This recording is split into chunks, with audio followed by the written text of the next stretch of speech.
Paz, igreja, tudo bem? Eu sou a Rafaela e nessa ministração a pregação será comigo. E eu sei que você está aí na sua casa assistindo nessa quarentena, e eu queria pedir para que a gente começasse com uma oração, amém?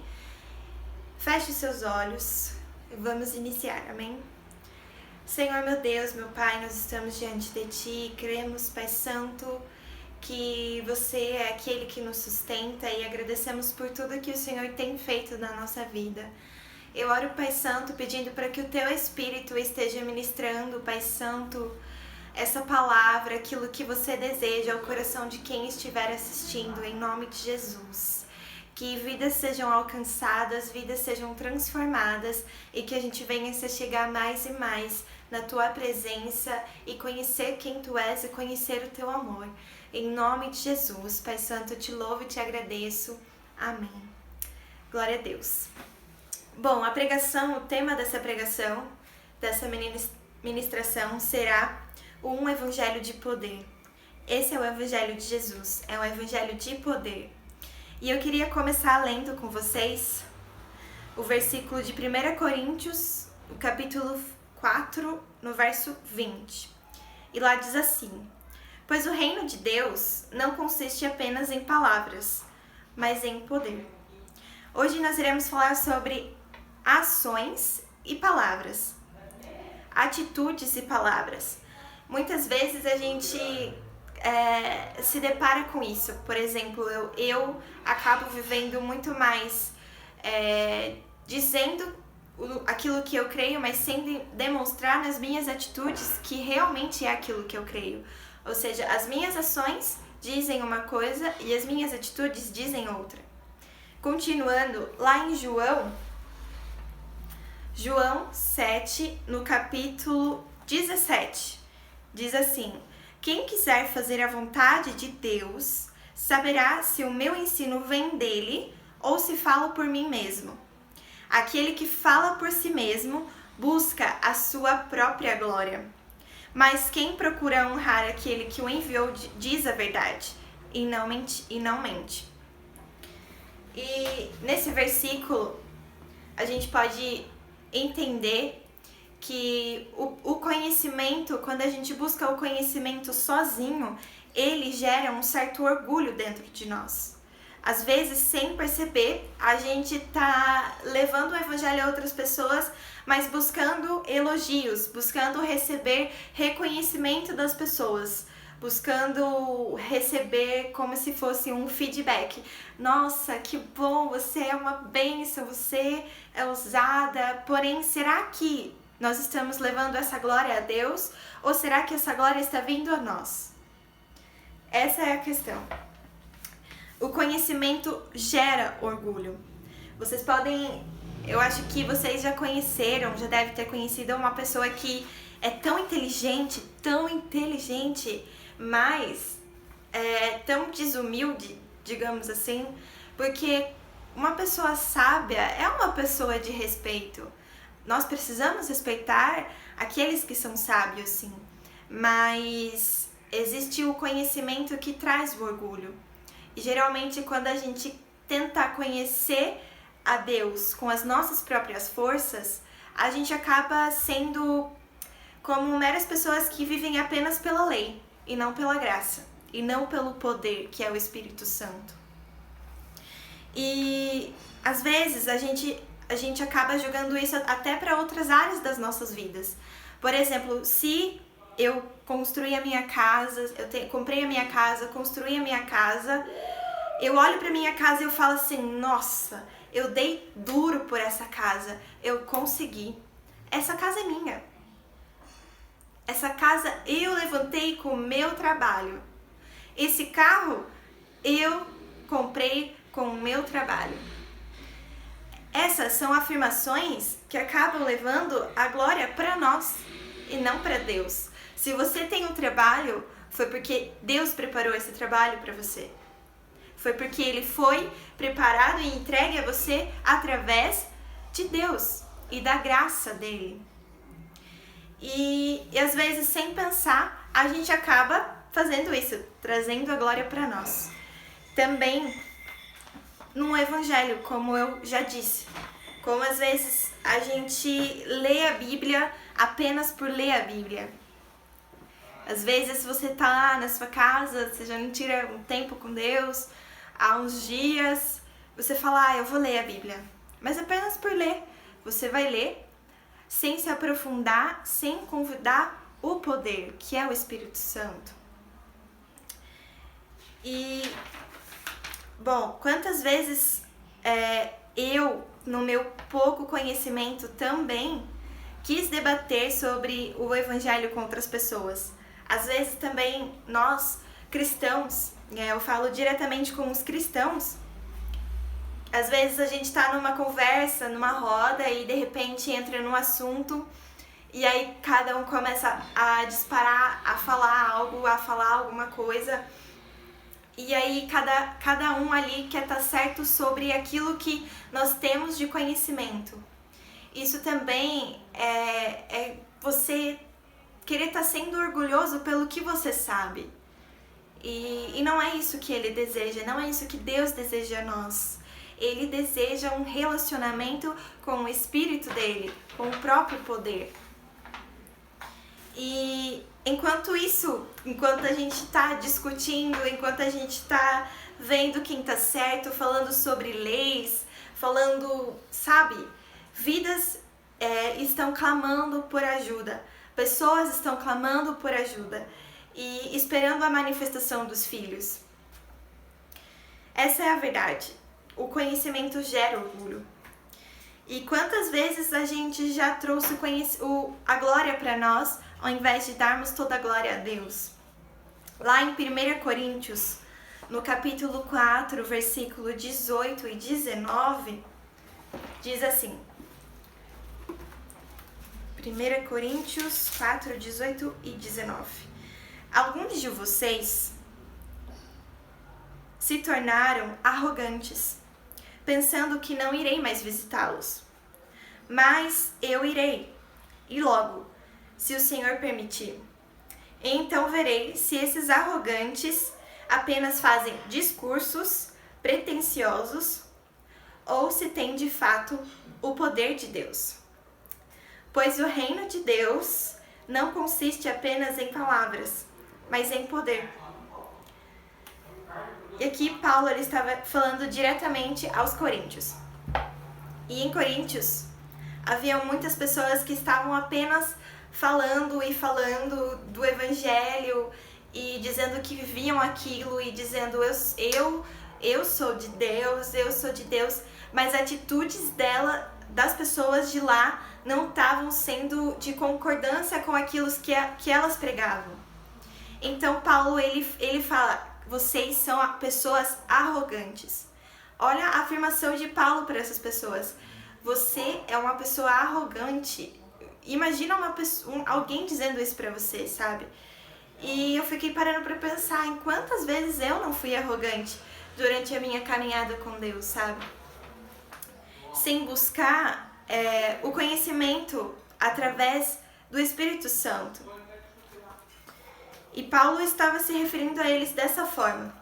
Em 1 Coríntios 2, do versículo 1 ao 5, a gente está lendo bastante a Bíblia hoje, mas 1 Coríntios 2, do versículo 1 ao 5, diz assim: Irmãos, na primeira vez que estive com vocês, não usei palavras eloquentes nem sabedoria humana para lhes apresentar o plano secreto de Deus, pois decidi que, enquanto estivesse com vocês, me esqueceria de tudo, exceto de Jesus, aquele que foi crucificado. Fui até vocês em fraqueza, atemorizado e trêmulo. Minha mensagem e minha pregação foram muito simples. Em vez de usar argumentos persuasivos e astutos, me firmei no poder do Espírito. Agi desse modo para que vocês não se apoiassem em sabedoria humana, mas no poder de Deus. E glória a Deus, olha o que Paulo diz. Ele diz que ele levou o evangelho e não em sabedoria humana, não em palavras, mas no poder de Deus. Ele se apoiou no Espírito Santo. E é isso que o Espírito Santo nos convida a fazer tudo com Ele, a viver e andar com o Espírito, a andar e viver o Evangelho de Deus, um Evangelho de poder. O cristianismo, ele não é uma filosofia. O cristianismo, ele é um relacionamento com Deus. É um relacionamento vivo com Deus. E às vezes a gente precisa parar de apenas dizer, parar de apenas, sabe, e buscar viver esse relacionamento intensamente através de experiência pessoal. Nessa quarentena, eu pude parar para pensar, e enquanto às vezes nós somos dependentes de pessoas e de mensagens para nossa vida cristã. É claro, nós temos que viver na igreja, nós somos um corpo e nós precisamos disso. Mas a nossa vida, ela não se resume apenas nisso, ela se resume num relacionamento vivo com o seu Pai. Então, às vezes, você estava dependendo apenas de uma mensagem a cada domingo, ao invés de, acima de tudo, depender e buscar primeiramente o reino de Deus e buscar a sua justiça, a sua vontade. E nessa quarentena eu queria desafiar você a buscar essa intimidade, a buscar essa experiência pessoal com aquele que te criou, aquele que te fez, com o poder, com o Espírito Santo, porque existem inúmeros segredos que Ele tem para revelar no seu coração sobre quem Ele é, sobre quem você é. E continuando, e sobre uma experiência que eu tive, digamos, minha mesmo, quando eu tinha 16 anos foi quando eu me converti e eu busquei em vários lugares. Eu fui em diversas igrejas e eu visitei vários lugares e eu me questionava, nossa, por que eu não consigo sentir paz? Por que eu não consigo, sabe, encontrar esse descanso que as pessoas falam tanto? E por que eu não consigo entregar a minha vida para Ele, sabe? Por que eu não consigo? E quando eu comecei a ler a palavra de Deus e a convidar o Espírito Santo para estar comigo, me revelando o que é a palavra dele, uau, as coisas começaram a mudar. E Deus, Ele foi trazendo a mente dele sobre a minha vida, a mente de Cristo. Então as pessoas começaram a enxergar a transformação que Ele estava fazendo em mim, mas por eu estar dependendo dele, por eu estar buscando Ele e buscando essa experiência pessoal com Ele. E isso é o poder do Espírito. Ele tem poder para te transformar. E muitas vezes nós andamos como se fosse a nossa vida é como se a gente tivesse sido guiado por um mapa. E quando você é direcionado por um mapa, você escolhe o seu próprio caminho, digamos assim. Quantos aqui já não se perderam pelo GPS, né? O GPS está direcionando a um lugar e você fala assim, não, eu vou cortar por esse caminho aqui, vai chegar mais rápido. No fim você se perde, tem que ligar para parente, falar, vem me buscar aqui que eu tô perdido. E viver a vida como se fosse um mapa é viver pelo seu próprio conhecimento.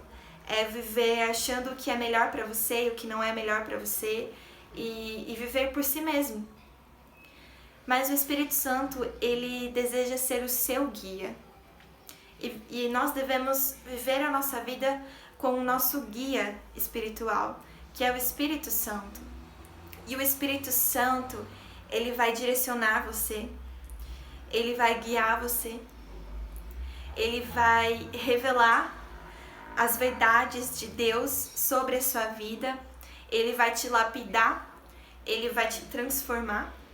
Ele vai te usar, sabe? E Ele vai te dar descanso. E um descanso verdadeiro.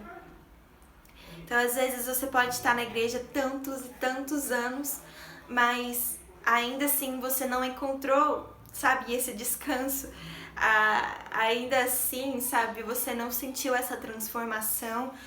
As pessoas, é evidente quando você se entrega a Deus e quando você vê as pessoas dizendo, uau, cara, você tá sendo tão transformada, sabe? E é evidente isso, sabe? Nós não precisamos falar. As pessoas enxergam sem que seja necessário a gente dizer. Mas o que eu queria dizer é que a sua vida vai fluir, a sua vida com Deus vai fluir a partir do momento que você buscar essa experiência pessoal, a partir do momento que você começar a ver o Espírito Santo sendo o seu guia, e não você olhando para o seu mapa e dizendo o que é bom e dizendo o que é ruim para você, mas Ele dizendo as verdades sobre quem você é, sobre aonde você deve ir, sobre o que você deve fazer. Então, a partir de hoje, que realmente você possa se entregar a Ele dessa forma. Não apenas ler a palavra de Deus, mas ler e convidar o Espírito Santo. Esse é o Evangelho de poder, sabe? A gente se limita tanto para viver o Evangelho de Deus, sendo que é um Evangelho de milagres e maravilhas. Assim diz a palavra de Deus. Então eu creio que há muito mais. Deus, Ele é um Deus tão imenso e nós precisamos sair dessa área de conforto que nós estamos e nos aprofundar e buscar experiências pessoais com Ele. Não só de ouvir falar, assim como diz em Jó 42:5, não apenas experiências de outras pessoas, não só de ouvir falar. Jó diz assim, agora eu te vejo com os meus próprios olhos, Senhor. Eu te vejo com os meus próprios olhos. E assim Ele deseja que a gente busque esse relacionamento com Ele. E saiba que tudo que você esteja fazendo, seja lavar uma louça, seja varrer uma cozinha, né? A gente está somente em casa nesse momento de quarentena, ou seja trabalhando, tudo que você faz, você pode fazer com Ele. Reconhecer a presença dEle sobre tudo que você estiver fazendo.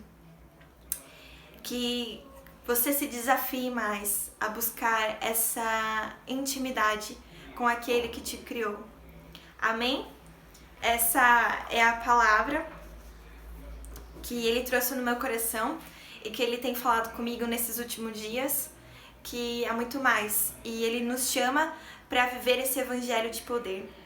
Em nome de Jesus, eu queria pedir para que você compartilhasse com as pessoas e que nesse momento, sabe, que você tem esse tempo disponível. Separe um tempo para você estar no secreto, separe um tempo para você ler a palavra de Deus. Em nome de Jesus, eu sei que há muitas coisas que Ele deseja revelar às nossas vidas. Amém? Que Deus possa abençoar você, a sua casa, a sua família. E não se esqueça que Ele cuida do amanhã e Ele ama você. Eu creio que o amor dele lança fora todo medo. Então, se você está preocupado, se você está pensativo com o emprego, sabe, o amor dele lança fora todo medo. Então, apenas confie, descanse, entregue sua vida, e isso somente vai acontecer, esse descanso somente vai acontecer se você tiver uma experiência pessoal com Ele. Amém? Deus abençoe a sua vida, Deus abençoe a sua família, a sua casa. Continuem ligados, que a gente tem muito mais preparado para vocês.